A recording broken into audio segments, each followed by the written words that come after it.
వాటినే పునాదులు అంటారు. ఏంటా పునాదులు అంటే బాప్తిసము తీసుకోవటం. మార్కు సువార్త 16వ అధ్యాయం 16వ వచనంలో చదవవసరం లేదు, కానీ నమ్మి బాప్తిసము తీసుకున్నవాడు రక్షింపబడతాడు, నమ్మని వారికి శిక్ష విధింపబడతాదని బాప్తిస అనుభవం గురించిన పునాది మొట్టమొదటిగా తెలియజేయబడింది. అయితే ఈరోజు చాలా సంఘాలు కూడా బాప్తిసాలు లేవని, బల్లారాధన లేదని చెప్పుకొచ్చే సేవకులు లేకపోలేదు, డినామినేషన్లు కూడా లేకపోలేదు.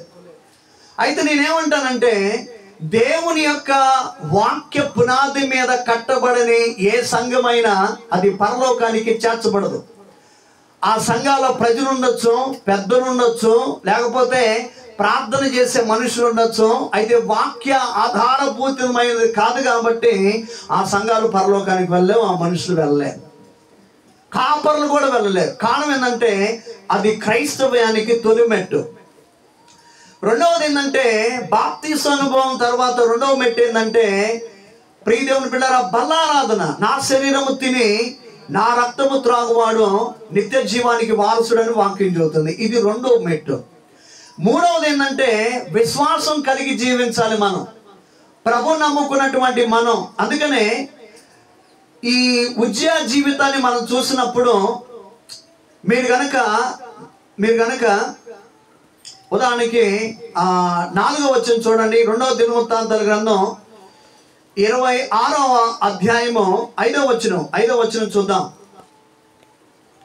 ఆశ్రయించినంత కాలం అని ఉంటుంది అక్కడ.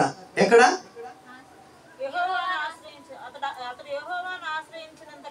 యెహోవాను ఆశ్రయించినంత కాలము. చూడండి, ఇక్కడ మనం చూస్తే అతని కీర్తి ప్రసిద్ధి చెందింది. అతడు వ్యవసాయమందు అపేక్ష కలిగిన ఆ సందర్భంలో దేవుడు అతన్ని ఆశీర్వదించాడు. స్థిరమైన మనసు అతడు కలిగి ఉన్నాడని కింద వచనాలు మనం చదువుతూ ఉన్నప్పుడు మనకు ఉంటుంది.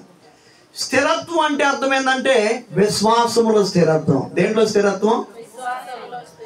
ఈ క్రైస్తవ సిద్ధాంతాల్లో బాప్తిసము, బల్లారాధన, విశ్వాసము, ఎడతెగని ప్రార్థన జీవితం, ఈ 4 కూడా ప్రధానమైనటువంటి పునాదులుగా మనం కలిగి ఉందము గాక.